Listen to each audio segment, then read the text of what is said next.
this. It's where great trainers are made. I wrote the book, How to Become a Successful Personal Trainer. We have physical locations in La Jolla, Los Angeles, Santa Monica, West Hollywood, and also in Austin, Texas. If you want to become a great trainer, you need to show up. So, what can you do with this piece of equipment? So many cool things you can do with the Landmine. I suggest starting out with one of these bigger rubber that gets the bar off the ground. Let's go through as many exercises as we can think of to get your exercise library to increase. Start out with an RDL. Just a hinge pattern. Again, I like the weights that are higher, and my client doesn't have to go all the way down to the ground. I will spot on this exercise over here. I love to do a landmine press here. Contralateral stance. You can go down to one knee. You can make this into a complex or a compound movement.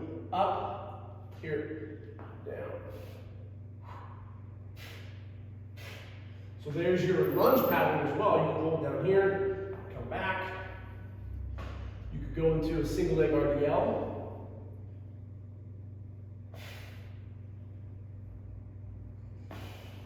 You could do your row facing this way.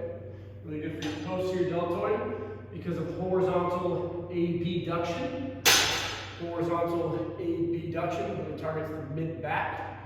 You can get some accessory devices, which I'll show you in a second. You can put the little cable pull here. Watch out for the boys.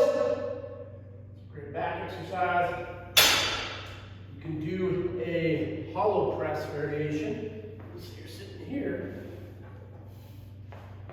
You can keep your feet on the ground, obviously, and then hollow press, feet up in the air. Let's get some core engaged. Hold here, back and forth. Bilateral. If your client's strong enough, they can do unilateral. That's going to be your chest, posterior deltoid. That was a little more challenging. I can hold it here. And then as a trainer, I can pull, so that's challenging frontal plane and rotation. Great core exercise. Biceps, how do you get the biceps? How do you get the arm bar? Isometrics, holding here. Get a nice little burn in there. Come back, we got our press. Bilateral. We have our squat. I love the squat because it makes your client learn the proper way to do it. Same with the RDL.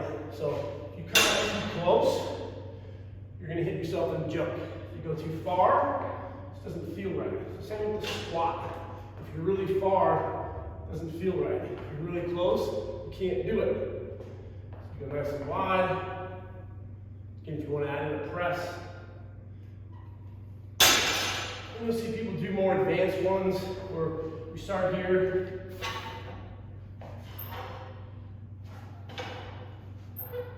Let's get into an accessory. I love this machine.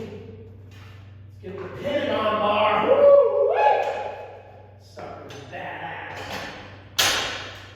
I always put this stuff together for my clients. I'll put it in there. I'm going to lift it up for them because your clients don't have optimal competency when it comes to movement. So they're just going to come down here, and the last thing you want to do on that last rep is hurt yourself. So I really like this accessory because you can really load up the bar now. I would take this off, and then you can load up on the side. So now we can do trap bar, which is a hybrid of a squat and a hinge. You can make them an RDL. So notice the difference. With the RDL variation, my shins are vertical. When I bend my knees a little bit, it's going to be like a hybrid version. Then we can get it up here. You can press. If you want to challenge even wide, go close. And that's important to remember when you're training with clients. That's 3 different exercises. So on Monday, I may do staggered stance for 3 sets, progressively overload, rest accordingly. And then the next time they come in, I may go real wide. Progress accordingly, take some notes. Compare your clients, where are they the strongest? Typically they're going to be weakest here because their base of support is smaller, stronger here. Think about if you want to pick up 1,000 pounds, you're not going to come here. You're going to get over it, you're going to go nice and wide, and you're going to lift it up. If you were to get Excalibur out of the store, this stone, you're not going to come here. Go nice and wide. This is your power position. With that being said, you can do jumps in here. Power position is pretty closer, so hinge back.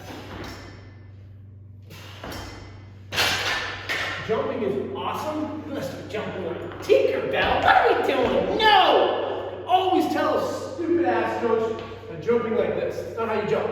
I'm not calling that person stupid. The exercise is stupid. Actually, I just did call that person stupid because this is not how you jump. You load your arms back and then you come up. Jumping is awesome, but you gotta earn the right to jump. You gotta have a foundation. I love jumping with load, but that's gonna be a progression. A regression is just hinging back, jumping up.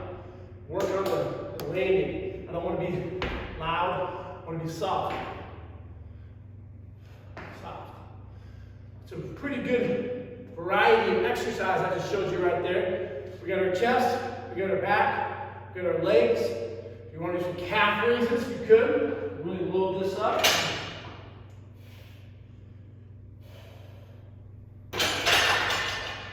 Deltoid, anterior, medial, and posterior. You really get the anterior with flexion.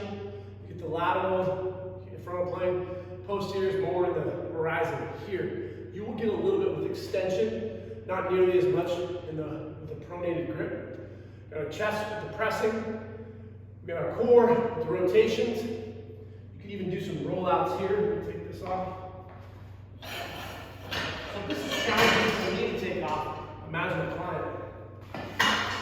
Go here. Get some ab work in there. It's almost like an ab wheel now. You can do the same with the chest fly. I like this to save your knees. Come out here. Get some chest fly work.